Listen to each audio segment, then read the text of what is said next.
Jarrad, what did you make of that, mate, tonight? Oh, obviously it was disappointing to go down in a prelim for the second year in a row. Probably thought the Glenelg coming off a fresher run-up, just were a little bit too sharp early, got us on the back foot. 2 6-day breaks, we just were a little bit sloppy around the contest. But I can't question the boys' endeavour to come back in the last quarter to kick, I think, 1 goal 7 and 2 on the fall, and have some genuine momentum to get ourselves in the game. We just couldn't finish off in front of goal. Yeah, you got 10 points up in the second quarter on the back of 3 consecutive goals. And as you said, came hard in the last quarter. So, Horn Francis hits the post twice early in the last quarter. So you had enough of the ball and dominated clearances to give yourself a chance. Yeah, well, look, clearance is their game, and we needed to be really strong in that. And they just got us in the uncontested play. We just couldn't, get our hands on the footy uncontested, and we were a bit more LDL. And yeah, we got 10 points up in the third, and just lost a bit of momentum with some non-composure. We played on from a free kick. I think 2 or 3 times. Had 2 or 3 uncontested marks that we dropped inside forward 50.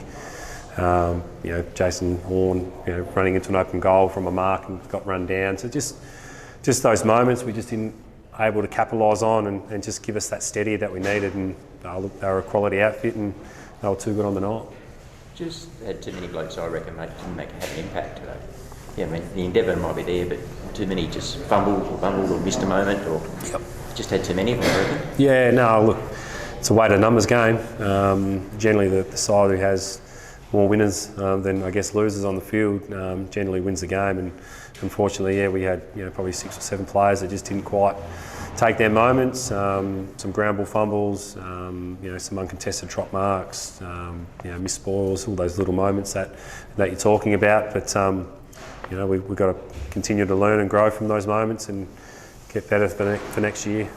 The loss of Broadbent, mate, what impact did that have? Because his composure and experience down back would have been huge today. Yeah, look, it's massive, really. He sets us up off half back, and he's our cleanest ball user, and we just couldn't take any territory off the line in regards to on turnover or free kick.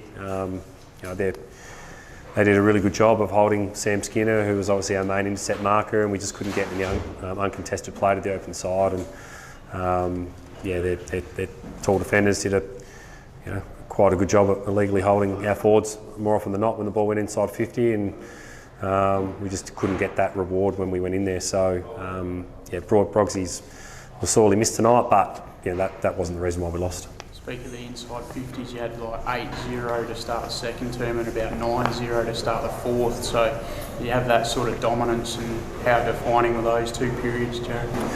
Oh, footy's a momentum game, and who capitalises most, and Glenelg did that tonight.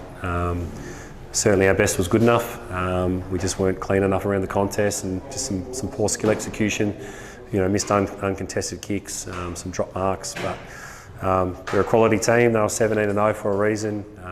They were a bit fresher coming off one game. We're coming off 2 6-day breaks, and it wasn't ideal, but it is what it is. Well, we speak a lot about Jason throughout the year, but what we saw tonight, 24 touches, 11 clearances, 3 goals, 3 could easily kick 5 or 6 even with the other one run down. Yeah. Unbelievable to finish his career at South at this stage with a performance like that. Yeah, it's he shone Friday Night Lights, really. He just showed the nation what Jason Horn Francis can do, and he had 11 clearances, kicked 3 goal 3, and obviously got run down in the goal square. He could have won the game off his own boot in the last quarter and hit the post twice, which was, I think, the one where he outbodied Agnew and turned the ball over and hit the post. I think it was going to put us 12 points down, and go in with real momentum. And then McBean kicks a left foot snap off the deck. It's just the difference in the game, really. What's the club got to do, mate, now to move forward, to get this next step, this prelim finals? Yeah. You've lost a couple for now, a few? We need to obviously look at our list in regards to our depth. We know we're probably still 3 or 4 players short in regards to talent. I think look at AFL listed qualities on each list. I think we've got 6 or 7, and Glenelg and Eagles have got 14, 16. So there's a fair talent depth in regards to AFL experience. So that's something that we'll need to look for to continue to build our depth. We know we've got some really good young players coming through, but they're still going to have their ups and downs, and some of them had their downs tonight. But when your best player was an 18-year-old kid, you're certainly going to need to replenish your stocks. Have you spoken to Brooksby? We've had some chats with Brookers. Yeah, we've been keeping in touch a fair bit. So he's stuck in Melbourne at the moment, waiting for his permit. So we'll continue having chats with Keegan and what he wants to do. But we're confident that he'll be back next year. And Crossy's retired, obviously, chaired off tonight. We knew that anyway. But any other players that have signalled tonight might be their last game from your senior group? Yeah, Anthony Beeman's just informed the group afterwards that he's going to pull the pin. He's had a pretty rough couple of years with injury, hasn't been able to get his body right, and we've had some conversations the last 2 years about him pulling the pin, and I sort of coached him into not doing so, and he took credit to him. He got back and played, I think, 13 or 14 games this year, and was a really strong leader of the footy club, and that's what he is. And that's the only one at the moment. How would you describe the emotion in the room with Crossy's retirement? It was obviously pretty emotional for the group.